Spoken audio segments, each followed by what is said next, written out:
In this unit of our InDesign CS6 course, I'm going to show you some techniques that you can use to create duplicates of work that you've already done that you can reuse and repurpose in your InDesign documents, as opposed to recreating the same thing over and over again. Now, in the previous unit of our InDesign course, we finished up the front of our trifold brochure. Let's go work on the inside. I'm going to go get our Pages panel, and I'm going to double click on page 2. Remember, double clicking ensures that you'll see this blue field highlighted as well as the number highlighted, and that both of those together indicate that we're actually on page 2 of our InDesign document. We can also confirm that with the number that sits all the way over here to the lower left hand corner of our document window. I'm going to create a color field that we're going to use for a background to define each of the 3 panels we have here to talk about 3 different types of software courses that Total Training offers to people like you, our students. I'm going to get my rectangle tool, and I'm going to move to the center panel right here. I'm going to go to the very edge of the bleed area and the guide that divides the first and second panels. Hold the mouse button down, and I'm going to create a rectangle that is 8.5 inches wide by 5/8 of an inch, or 0.625 inches deep. Now, you'll see I can't hit that precisely. As I drag that up, I go to 6.2, I go to 6.425. For some reason, I can't hit precisely that 6.2 number. So I'm going to get close. And what I'm going to do is I'm going to change this from the top. Now remember, we rotated this page to change the orientation that we see. So what is actually the top of the page in landscape view will be referred to as the left reference point, as we're looking at this as the vertical view on our screen. So I'm going to click on that, and what I'm going to do is from this spot, I'm going to change the height of this from 0.62 to 0.625, and that will make it exactly 5/8 of an inch, in this case deep, as we're working with it. Now we use that Pantone deep blue for all of our collaterals for our Total Training courses. So what I'm going to do is I'm going to take this and I'm going to change the fill of this rectangle from none to Pantone 288. I'm going to take the stroke and I'm going to change that from black to none. So I now have a solid deep blue rectangle all the way around this area. I've created one of them exactly the way I want it. So I'm going to create a second one now, but not from scratch. I'm going to place my cursor in this blue field, hold the mouse button down, and start dragging it down.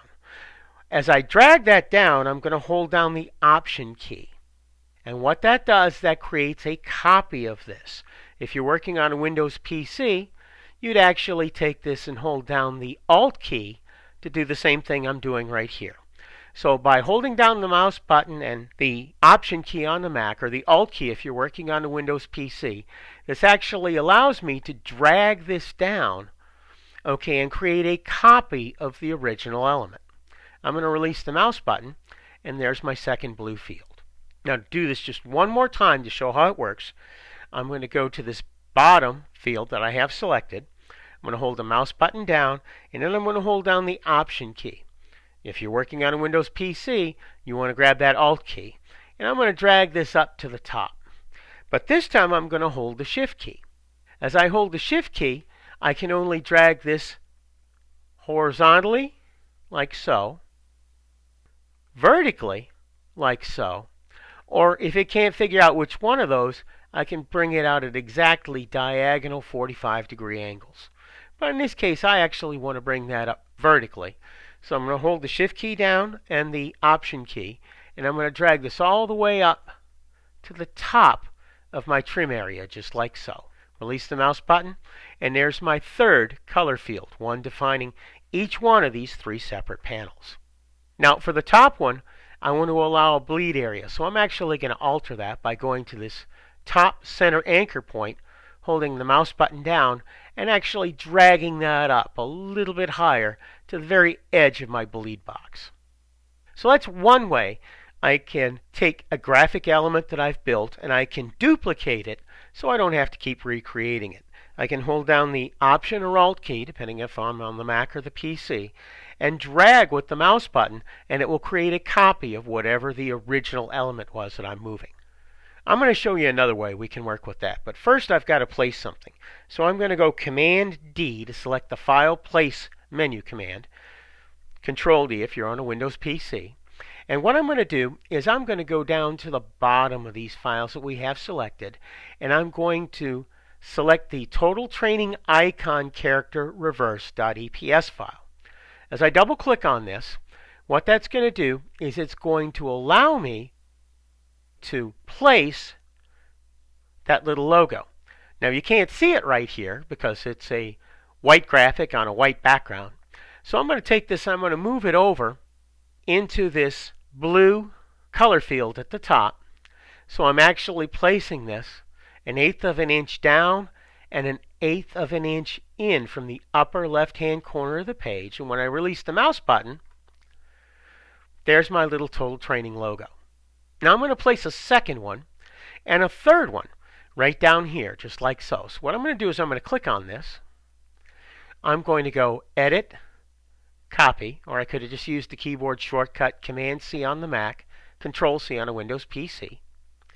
Then what I'm going to do is I'm going to go Edit, Step and Repeat. The keyboard shortcut for that is Command-Option-U on the Mac, Control-Alt-U if you're working on the Windows PC. So I'm going to click on that, and what I'm going to do is I'm going to place two of them 3.5 inches down vertically from the element that I've got right here. Since my preview box is checked, you'll see that it's placed the second one and the third one exactly where I want those to be. I'm very happy with that, so I'm going to say OK. And as I do, I was able to very quickly place two more copies of this exactly where I wanted it to be. So that's another way that I can take a graphic element that I've put in one place and copy it and place multiple copies of it somewhere else I want them to be in my InDesign document. By simply copying it and using the Step and Repeat command, both of them under the Edit pull-down menu, we can actually do this function. Now let's set some type. I'm going to get my text tool here, and what I'm going to do is I'm going to go somewhere there's nothing and drag down a new separate text frame, just like so. Now you'll notice as I get to a point, what it does, it shows that this type is going to be exactly the same height as my logos. I have the small smart guides that show just to the right of those Total Training logos, and I have another little smart guide that shows to match up here over to the right of the text frame that I'm drawing. So I'm going to let go of the mouse button now, and I'm going to type Adobe Creative Suite, because that's the first block of graphic programs I want to emphasize that we offer training for with Total Training. So I'm going to go Command-A to highlight it all, and I'm going to go to my Paragraph Styles panel, and I'm going to make this a headline. So right now, I've applied all of the type attributes that we have to the headline paragraph style. It's Arial, bold italic, 18-point type on 18-point leading. Now that's kind of small to fill in the space that I'd like to work with right here. So what I'm going to do is I'm going to change that type size, and I'm going to make it 30 points. I'm going to change the leading to match. And then I'm going to take this text and I'm going to place it to line up to the right of the top little logo. So I've placed that type. It looks like it's the right size, but it's awful hard to tell when it's black type against a navy blue background. So I'm going to double click to place my text cursor inside the type, and then I'm going to go Command-A to highlight it all. I'm going to go to color, and I'm going to change that from black type to white or reverse type. And when I click away, there's my text placed right where I'd like it to be. Now in this case, what I want to do, once again, is even though I'm going to have different text, I want it to be placed in the same relationship to what these logos are. So I'm going to click on that. I'm going to go Command C to copy it, since I'm working on a Mac for this chapter of our InDesign course. I'm going to go Command Option U to open the Step and Repeat dialog box. Now it remembered the settings we had before, and those work, it looks like, pretty well for what I want to do here. I can see the second and the third lined up exactly the same way. I can see the vertical offset that we had before, and because the preview box is checked, I can see what I'm going to get. I'm going to say OK, and I'll have all three of these placed with the same relationship to these logos in the top one as it has in the center and the bottom ones. Now the text is not going to say the same thing, but I've at least placed it all. All I need to do now is get my type tool, double click inside this frame. I'm going to go 1, 2, 3 to highlight the entire line, and I'm going to type Apple Software Applications. I'm going to do the same thing down here, triple click. I'll place the cursor and then 1, 2, 3 times to highlight the entire line, and I'm going to put here Microsoft Office Applications.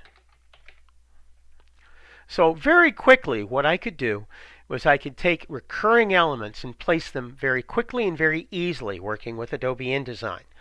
When I needed to change those, as I did up here to give a little bit of extra space to that color field to go all the way to the bleed box, or as I did right here in the second and third panels to change the type to make it what I want it to read for each of those separate channels, it's very easy for me to alter something that's pretty much set up exactly the way I'd like it to be than it is for us to start all over again from scratch.